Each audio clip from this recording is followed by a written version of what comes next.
I am a big fan of Justin Wang, and he has a new video out about a guy peeing on an old lady. So we're going to watch that.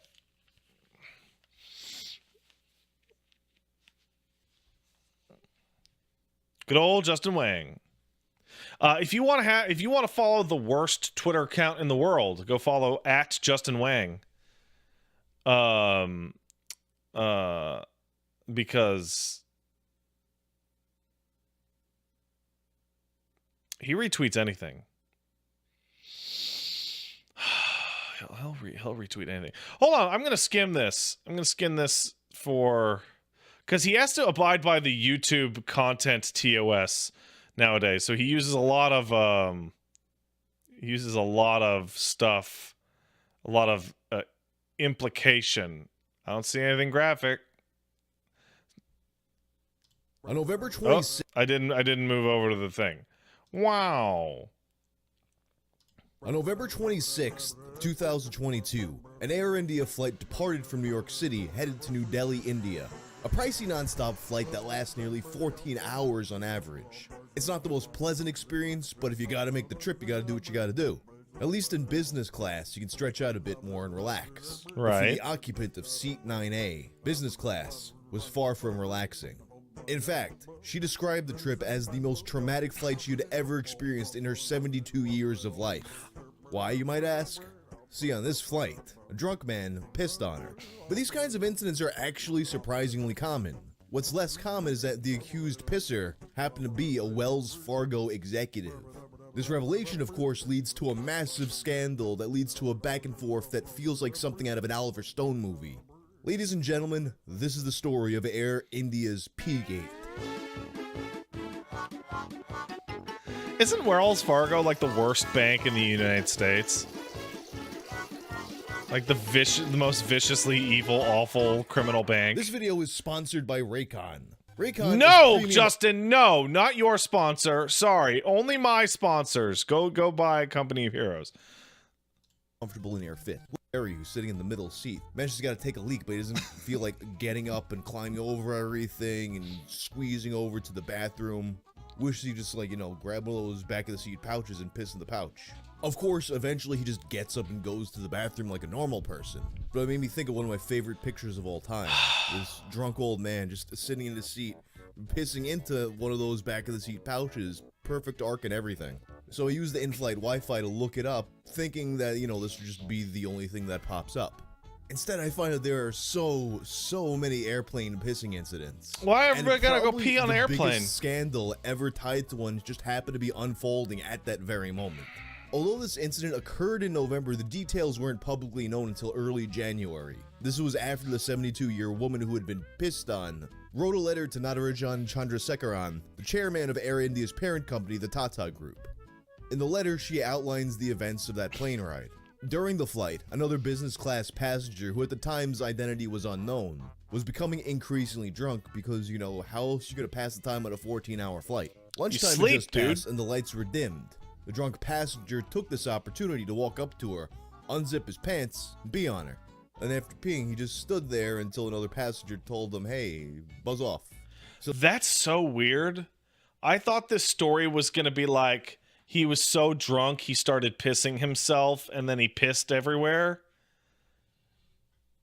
But it's like, no, he stood up and was like, I'm gonna go pee on you. So the woman, covered in piss, gets up and tells the crew what had just happened.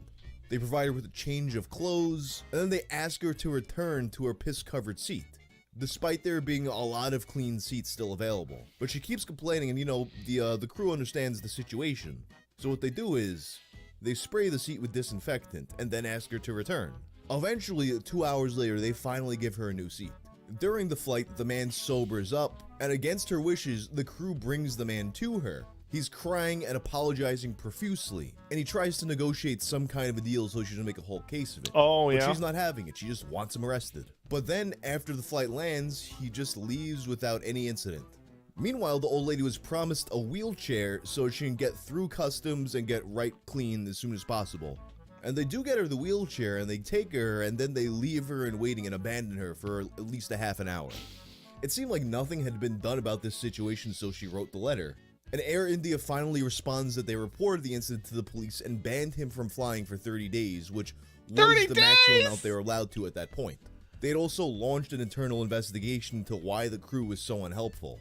A few days after the news of this incident broke, the drunk man would be identified by the New Delhi Police Department. He was identified as Shankar Mishra, Wells Fargo's Vice President of Operations in India. After the police got involved, he was pursued with several charges, including public obscenity, gestures meant to insult the modesty of a woman, drunken public misconduct, and assault. However, although he was a resident of Mumbai, they could not locate him, and it was believed at that point that he was deliberately evading arrest. Yeah, no shit. Meanwhile, with the news of one of their executives pissing on an old woman, Wells Fargo was forced to release a statement publicly terminating him. Wells Fargo holds employees to the highest standards of professional and personal behavior, and we find these allegations deeply disturbing. This individual has been terminated from Wells Fargo. We are cooperating with law enforcement and ask that any additional inquiries be directed to them. While all this is going on, Mishra, who is still unaccounted for, releases a statement through his attorney. In the statement, he claims that he made an agreement with the woman to clean her clothes and her soiled items, Who cares? as well as some financial compensation. And he Oh, claims there's nothing you could offer me other than big cashola money, fuck you money, that would make me go away if somebody just walked up to me and pissed all over me. I either want you in jail or I want to be rich. Pick one. to have a series of WhatsApp messages that corroborated that this agreement was satisfactory. He also stated that the woman's grievance was with the airline and not with him. But despite this, he mentions that he had faith in the legal system and was willing to comply with law enforcement. The same day, Mishra's father would appear live on India Today. He was questioned about his son's whereabouts, which he didn't really answer, but he also denied that the story had happened at all. He said that his son slept on the flight because he'd been awake for 72 hours, and he also said that his son wouldn't have done this because a 72-year-old woman is like a mother to him. He also said there were no eyewitnesses to this situation. What? And when questioned about why his son would have apologized if this didn't happen, Shams said that his son had acted under duress and he was merely complying with her demands. Ultimately, the police would trace Mishra's phone, leading them to catch up with him in the city of Bengaluru on January 7th. They then brought him to prison for 14 days while they investigated further. And on the day of his arrest, it turned out that there actually was an eyewitness. A US-based doctor named Sugata Bhattacharjee, who began making the rounds in the media. Perfect. He spoke to the Times of India about what he saw. Doctor. Sugata Bhattacharjee, Perfect. a US-based doctor. Perfect. There's a doctor, a fucking firefighter, or a fucking like air marshal or something like that. You know, or the captain of the plane would be also good witnesses. But yeah, a doctor's good. Of audiology and Mishra's co-passenger on the flight on November 26th told the Times of India that the accused had downed 4 glasses of single malt during lunch. He looked visibly drunk. He asked me thrice, "What do your children do?" I told a male purser to cut off his alcohol supply, Bhattacharjee said. Though the woman was visibly distraught, the cabin crew members persuaded her to talk to the passenger who peed on her. A drunk guy is a drunk guy. When a guy has done such a crime, you do not bring it to the victim and allow him to apologize. He must to have Bhattacharjee offered added. them money, Furthermore, right? Sugata Bhattacharjee said that after urinating on the woman, there was a point when Mishra dozed off. After he woke up and sobered up, he told me, "Bro, I think I'm in trouble." I said, "Yes, you are." The following week's court proceedings would begin. At first, Mishra's attorneys asserted that while he did do what he was accused of, it was not for sexual purposes. That's fucking oh, which this claim would make him...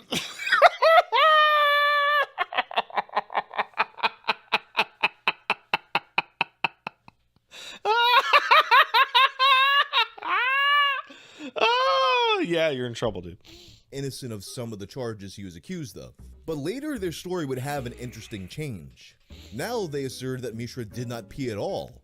Instead, they claimed that the 72-year-old woman peed on herself.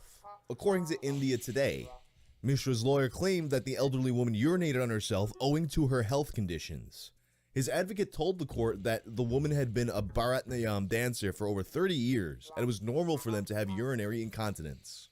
Furthermore, they also suggested that the woman herself might have been drunk.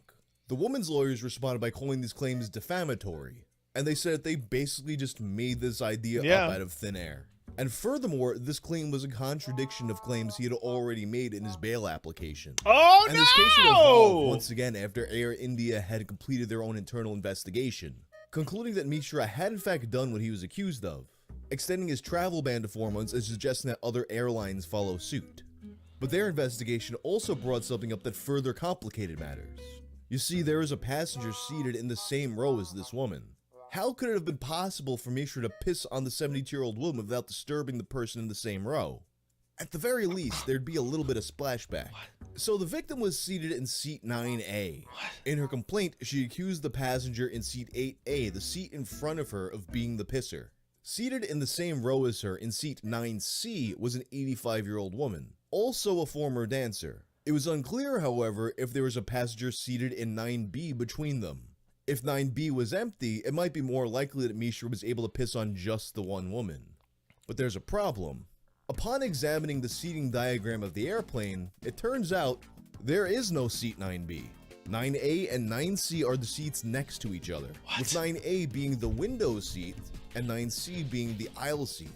So as his lawyers presented it, we're to believe that Mishra walked into the aisle, unzipped his pants, took his wiener out, pissed over an 85-year-old woman who did not notice that she was being pissed over, and got his stream entirely on the 72-year-old woman who had been seated at the window seat. No collateral damage at all. And mind you, this is a man who is said to be extremely drunk. Have you ever seen what a men's bathroom at a bar looks like? It's not great. That is one magic urine stream. So his lawyers released a statement that in order for him to have pulled this off with his piss, he had to have defied the laws of physics. And a statement from a crew member backs this take up. As published by Op India, the Air India crew member also questioned the silence of the co-passenger, seated next to the alleged victim. Is it even possible for any person to stand in the aisle and pee on the window seat without even a drop on the aisle seat passenger? I myself am over 6 feet tall, but have never been able to stand between the two reclined business class seats. So how could a drunk man manage to do that? Pee on the window seat packs and get out without disturbing the aisle seat packs? Can a man who is so drunk do all this without falling and peeing on himself as well? Is it even possible for any person to stand in the aisle and pee on the window seat without even a drop on the aisle seat packs? Further complicating things with the seating arrangements, Mishra was in fact not the passenger of seat 8A. He was in seat 8C. The true occupant of seat 8A was the other eyewitness, Dr. Sugata Bhattacharjee. And in the same statement by this crew member, he mentions about how Dr. Sugata was kind of a dick. He mentions that at the beginning of the flight, the doctor had tried to use his credentials to get upgraded to first class for free, and he was pissy about it for the rest of the flight. The crew member claims that while the actual incident occurred, Dr. Sugata was asleep. But then all of a sudden, after he wakes up and realizes what's going on, he gets into the situation and becomes a witness. And ultimately what he gets at is that, hey, because this area smells like piss now, I should be upgraded to first class. And with that in mind, it seems like this may have all just been an angle for the doctor to get a free first class seat. Furthermore, Mishra and his lawyers asserted that it seemed like the woman's only actual gripe was that she received a partial refund from the airline. They cited an email written by her son-in-law asking for a full refund. In the email, he says that if these demands were not met, he would go to the media. But Air India still insisted on giving only a partial refund. The growing inconsistencies on both sides left reporters scratching their heads, and in some cases re-examining their initial stances. For example, in a piece by journalist Barkha Dutt, who was initially very outspoken against Mishra, he questions whether or not Mishra was the victim of a media lynch mob. He notes that while at first the details that were known of the case made it seem pretty cut and dry against Mishra, he even managed to track down the mysterious passenger who was seated next to the old woman, the 85-year-old dancer. She said that she was asleep during the entire incident. Oh my god. And only woke up to see that the seat next to her was being cleaned. Nothing had happened to her at all. At the same time, he also notes that it's still strange that Mishra apologized at first and paid for everything. Especially since a crew member had mentioned in one of their statements that when it was brought up to him, he had no recollection of it at all. He said that he couldn't imagine himself doing something like that. He also concludes the piece by saying that no matter what actually did happen, the facts of the case that are known show that the airline just mishandled the whole thing one way or another. This is not to say that Air India did not mishandle matters. The pilot, asleep on his rest shift, should have been woken. He should have upgraded the complainant to first class irrespective and informed the International Operations Control Center immediately. The case should have been handed over to the police on arrival for them to determine the truth from the fiction. The management instinct to gag the crew was also a self-goal, but something has shifted internally as well.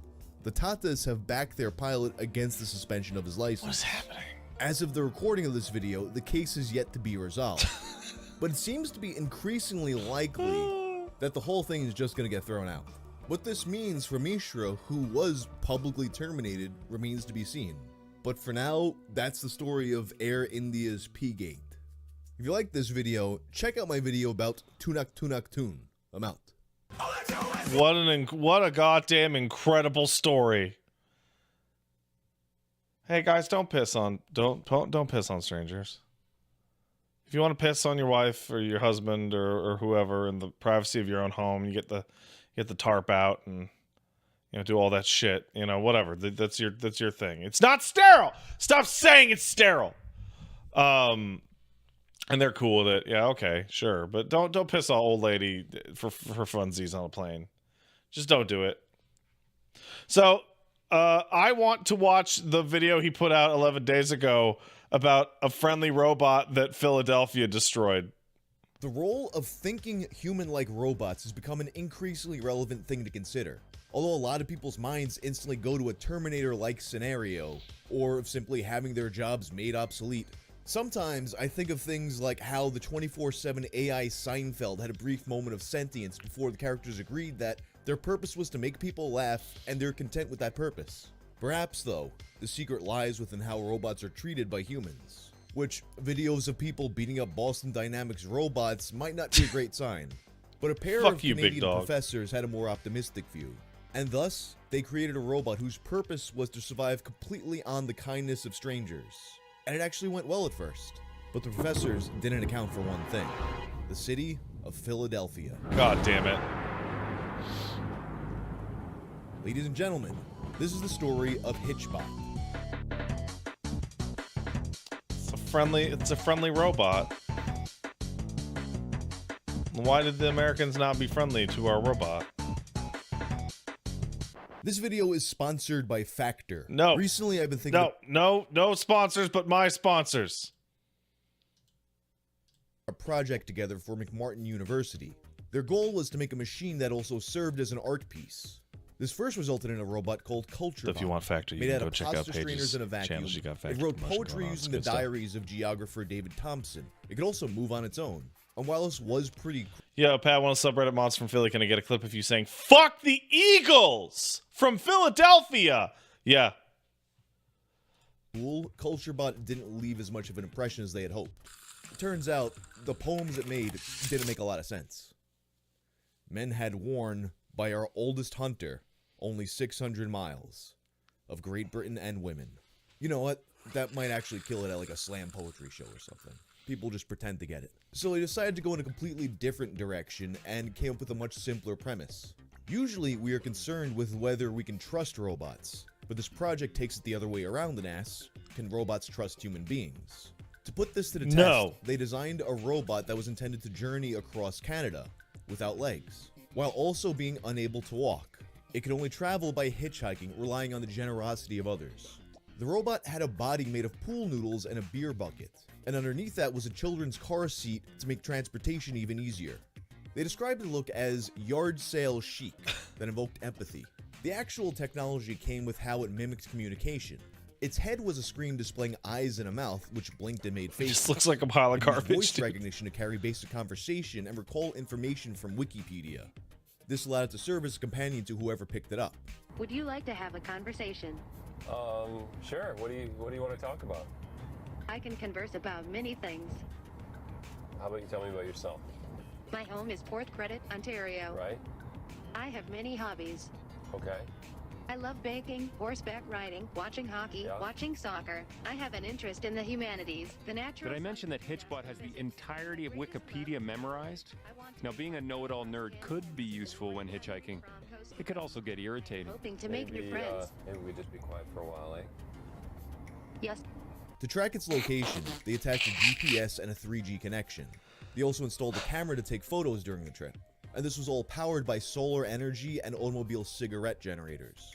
By 2014, the project was ready to launch. They named it Hitchbot and created a website explaining the project's intent.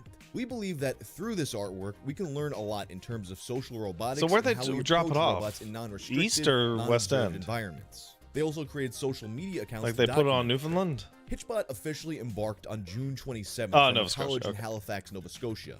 The distance coast to coast amounts to 6,000 kilometers, so a lot of people assume this just wasn't possible. To But the trip, Victoria? surprisingly, went perfectly. Hitchbot found itself Not at Vancouver? campgrounds, All the way to weddings, fucking even as a Vancouver guest of Island? honor Jesus at a First Lord. Nation powwow, where it was given a name that translates to Iron Woman. But it most frequently just wound up in homes of families who fell in love with it. This became so common that a lot of times the GPS had to be disabled so that people would just track down these houses and mob them. Hitchbot would complete its tour in 3 weeks on August 17th. 3 It arrived in weeks? Victoria by ferry, ordained with messages and decorations from the hundreds it met along the way.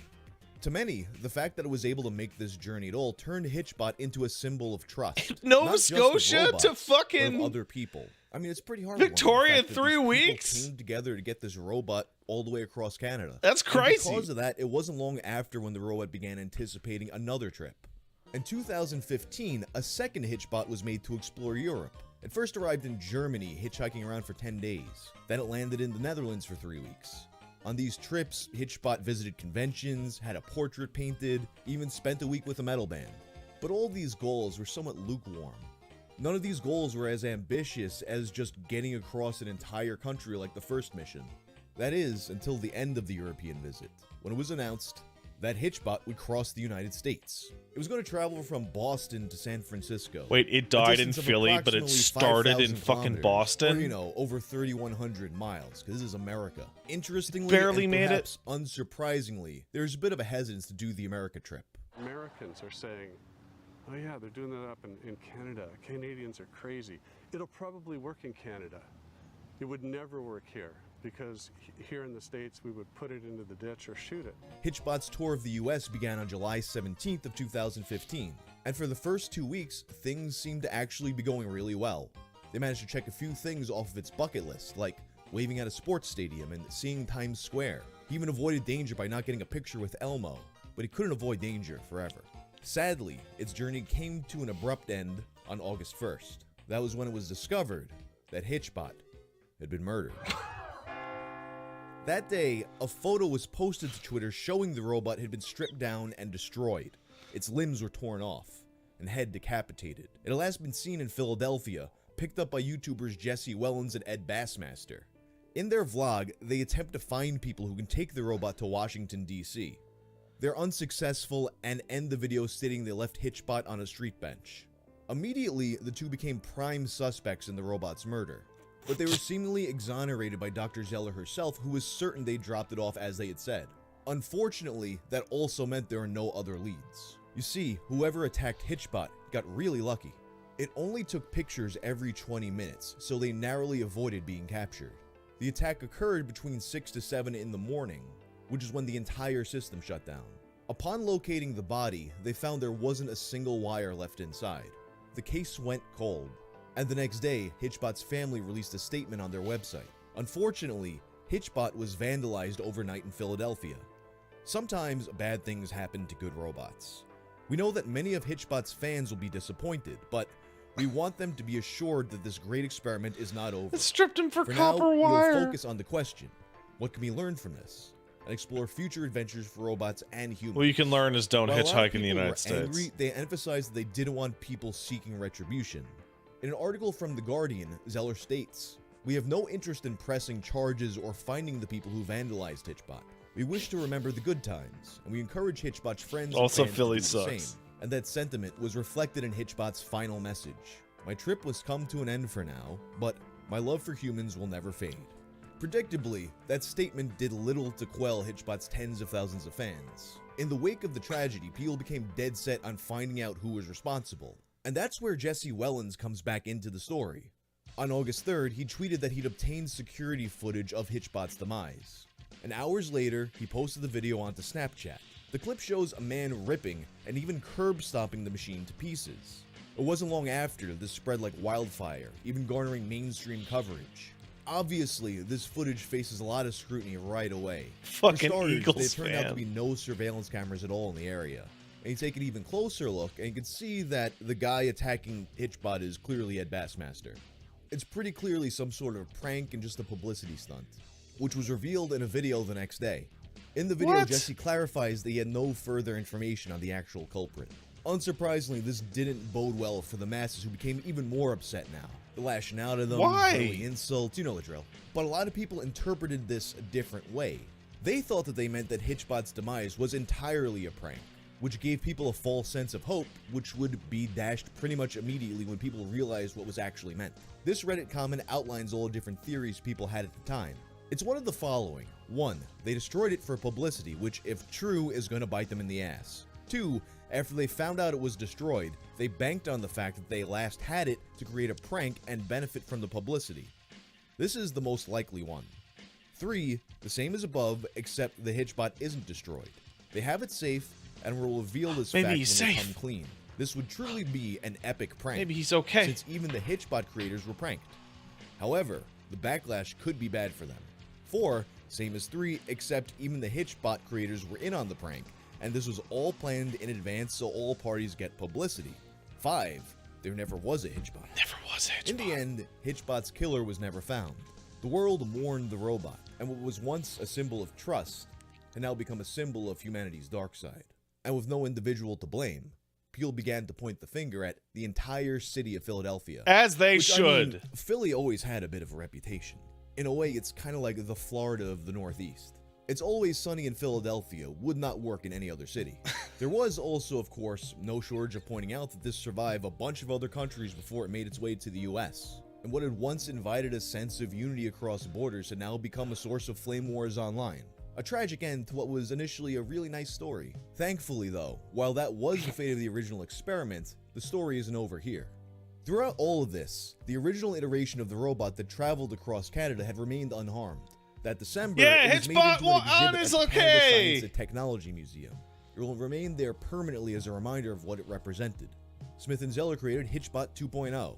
It boasts improved AI that is able to adapt and learn from human speech. But because of the original's demise, it's yet to see a road trip of its own. It appeared on a more conventional tour in France and appeared in a play called Killing Robots. This lasted until early 2020 due to the pandemic, and is yet to be seen publicly since.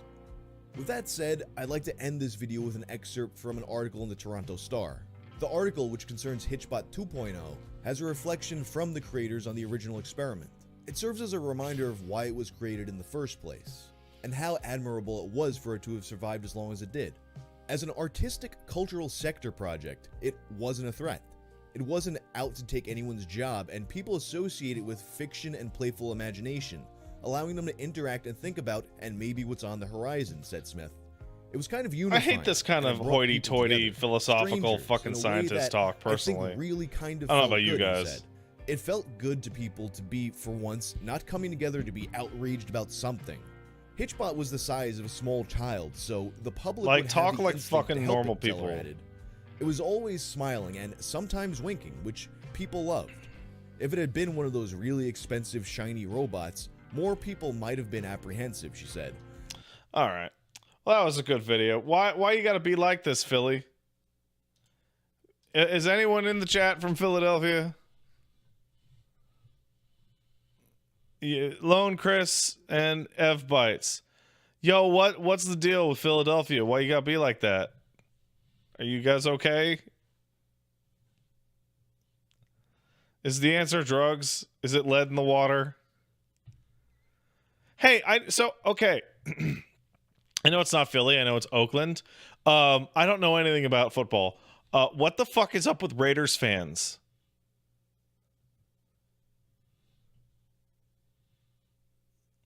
Like Like why are Raiders fans specifically completely insane?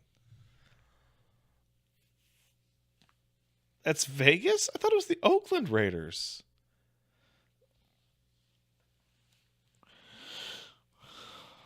They moved? Oh, that's stupid. Teams shouldn't be allowed to move. It shouldn't be allowed. All right.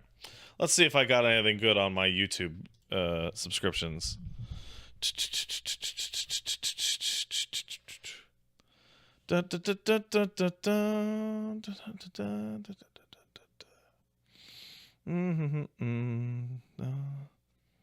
Oh, more stuff about the Ohio toxic trains. Oh. Darn. I hope everybody's doing okay with that.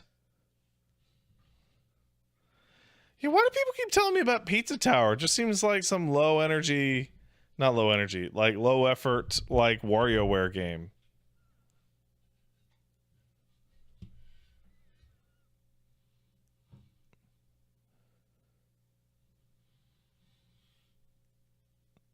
Seth has a Rock and Stone video. Yeah. Let's see if Internet Historian has anything good. I bet he does. Oh, no, fuck it. Hold on a second.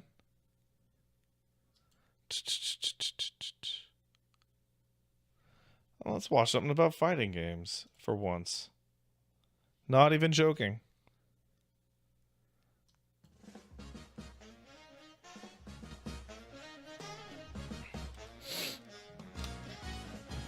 Zen is a dictator player. Please don't be surprised if he wins.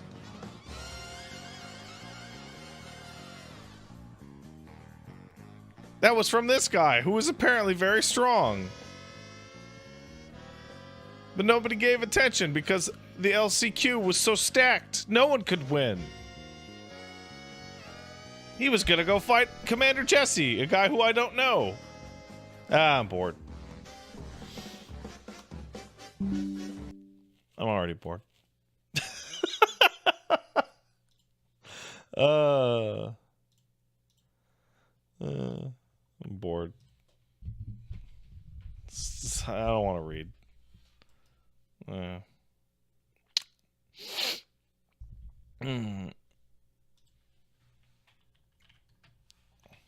Get out of fighting games?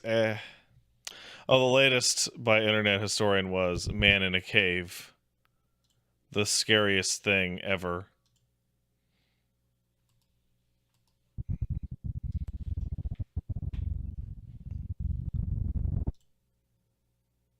The hell was that? Oh, that was the Man in the Cave startup. Here's a Seth video. You don't need to tell me how to fucking go find a Seth video. I know where Seth's videos are. Hey, people. I know where Seth's fucking videos are, you dumbasses. There they are. Hey, people. Seth here. Why do we mine? What compels us to seek out the deepest and dark? Hey, I gotta say, I'm actually this game kind of makes me sad. Like before we even start, Deep Rock Galactic makes me really bummed out. Because, like every time I play it, it's a blast, but 99% of the time I've played it is by myself, and that is not nearly as much of a blast. And like, my timing just doesn't like, Cobalt Phoenix, yeah, that's on me. Why are you assigning blame? I just said I was sad. Why are you blaming me? Why?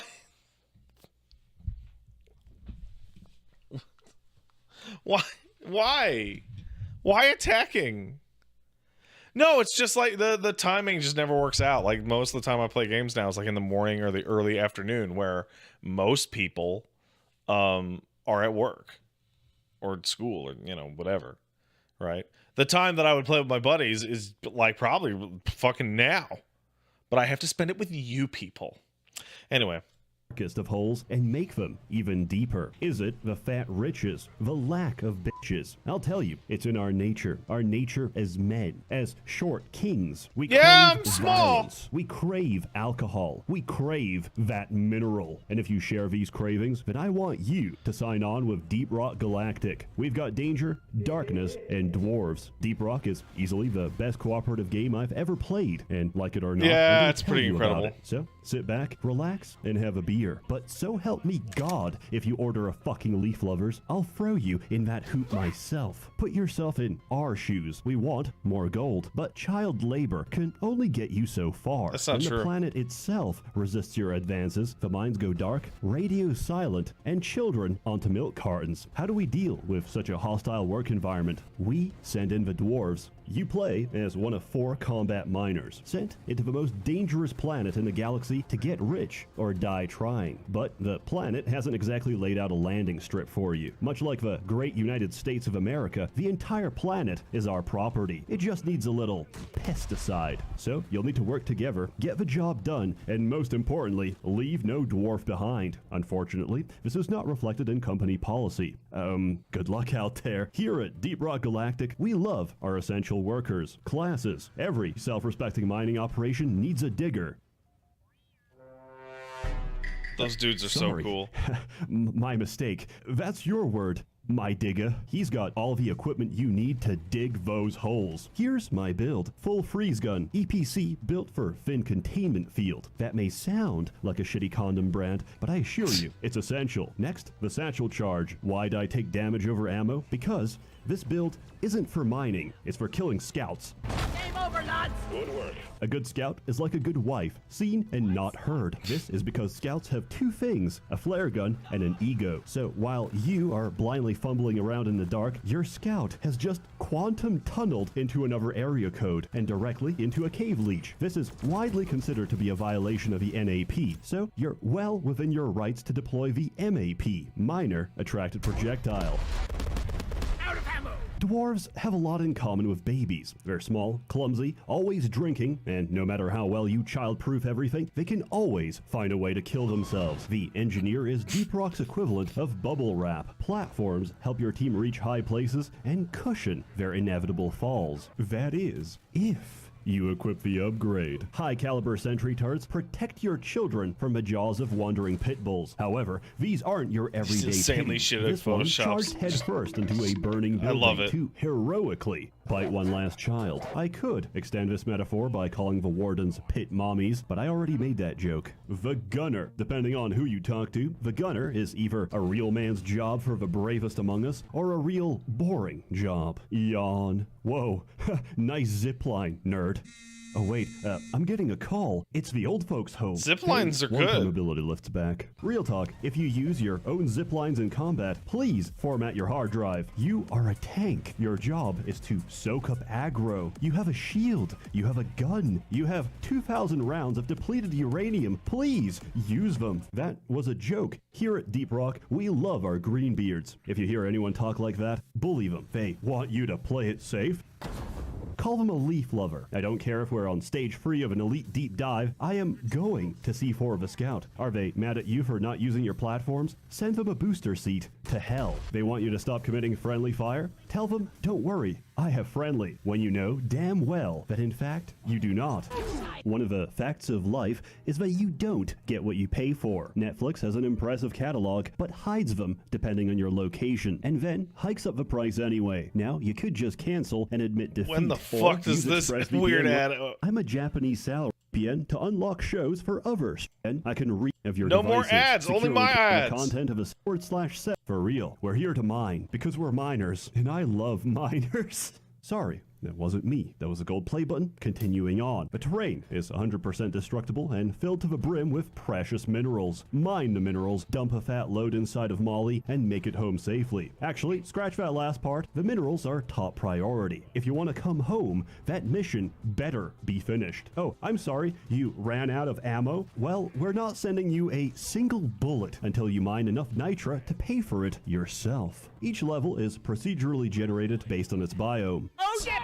Biomes range from the lovely sandblasted corridor and fungus bog to the extremely safe and fun hollow bow and magma core. Remember, we can never dig too deep. Any cave can be conquered. Your team has all the tools they need, but they work best with teamwork. You either dig together or dig your own grave. Sadly, the average gamer would rather sacrifice their game is teammates that? for Is that Hunt one Showdown? sick frag. So allow me to deliver a crash course directly into your silky smooth brain matter. First off, hold control to use your laser pointer. Use it to ping gold chunks, goo sacks, and mushrooms. Remember to destroy sus shrooms that don't give a correct voice line. This is essential for team unity and annoying management. Mushroom, shut it.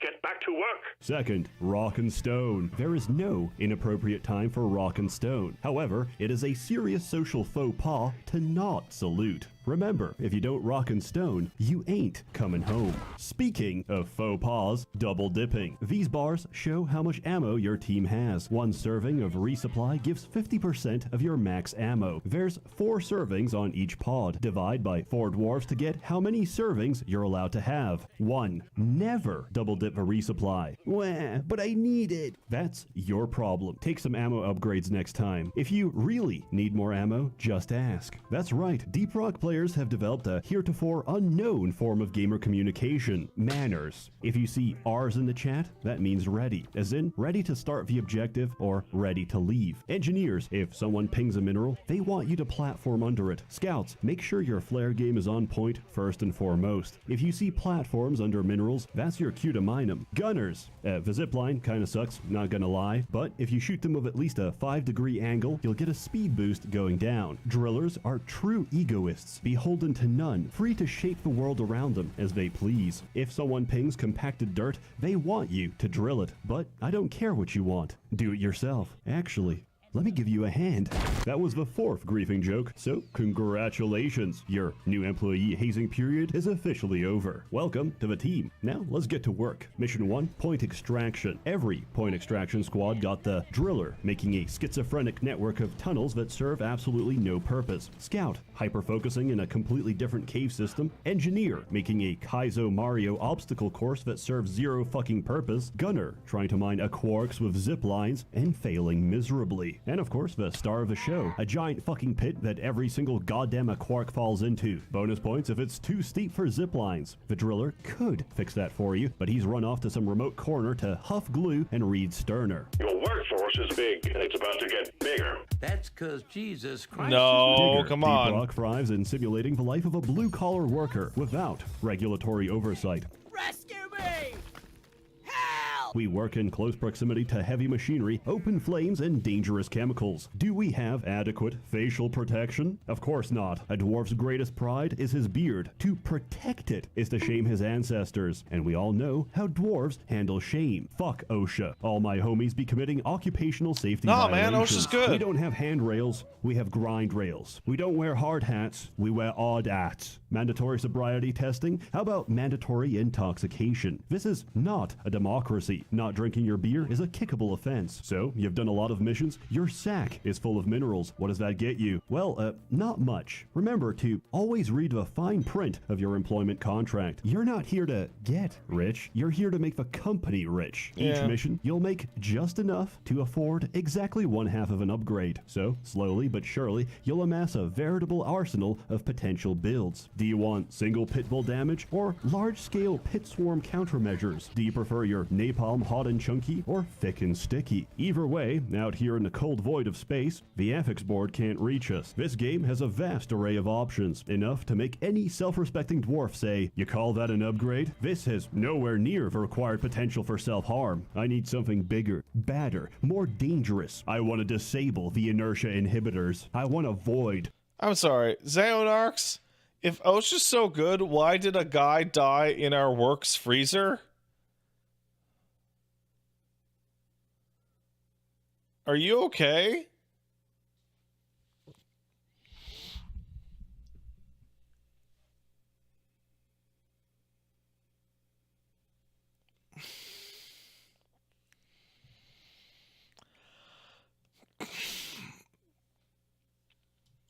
The product warranty. I want Overclocks. Overclocks are upgrades that significantly alter the function of your weapons. Need more ammo? Mini shells. Scout not maneuverable enough for you? Special powder. Not enough friendly fire? Fat boy. Want to do, whatever this is? Well, there's an overclock for that too. So, how do you get these overclocks? Optional machine challenges and deep dives. Machine challenges are side objectives that can randomly spawn during a mission. Each one is a fun little timed objective. Except Omen. Omen sucks. I do not like Omen. Deep dives are widely considered to be this game's ultimate challenge. It is free missions, max difficulty, back-to-back with shared resources. But that's nothing compared to this game's real ultimate challenge. Generally speaking, this community is great, but with a serious mission comes serious gamers. So make sure you check the lobby name. If you see something like Greenbeard's Welcome, Gamers Rise Up, Sneed, or Hot Single Dwarves in your area, cool, very good. Rock and Stone, head right in. However, if you see some shit like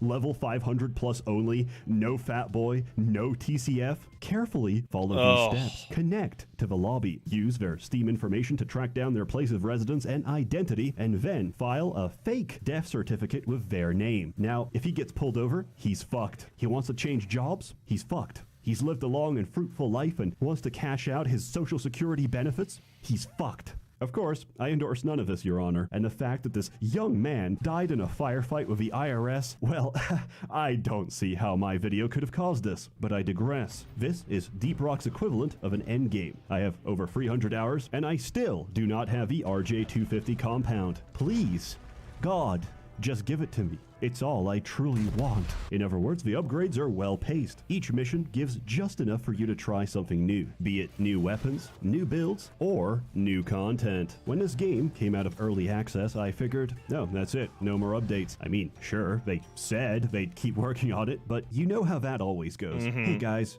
we're a multi-million-dollar company, I know how it goes. but we can't stop crashes in our flagship product. Sorry, all our resources are currently tied up stealing breast milk from the company fridge.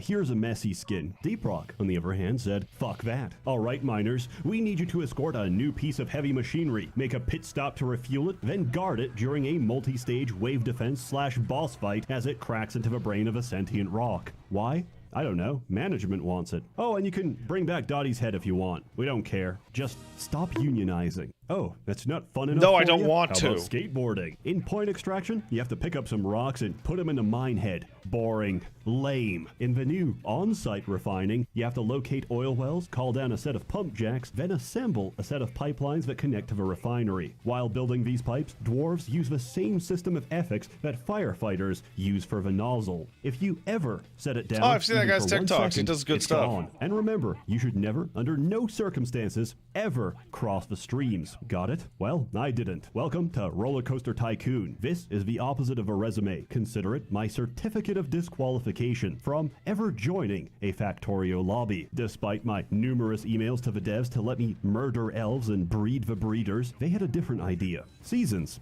Like Fortnite, seasons are themed updates with way too much content to fully cover. The first 2 seasons, Rival Incursion and Rival Escalation, could be summarized like so. We may technically own this planet, but according to the UN, sovereignty requires, monopoly over violence. And someone just bought Park Place. Management wants a monopoly over those minerals. So load your weapons, sharpen your picks, and start enforcing our monopoly over violence. Deep, dark fantasies.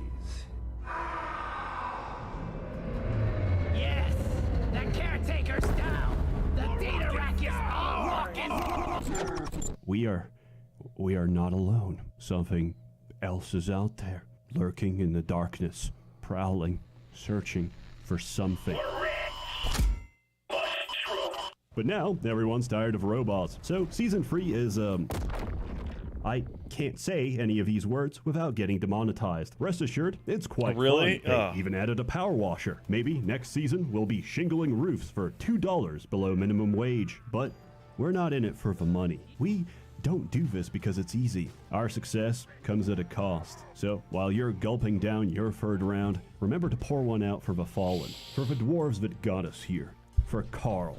Then head to bed. You'll need the rest, because we're doing the exact same thing tomorrow. Rock and stone, brothers. I'll see you in the mines. As always, more content to come. All right, boys. I gotta head out. There's food to be eaten in the house. I thank you all for coming by for Company of Heroes and then hanging out for a little bit of videos.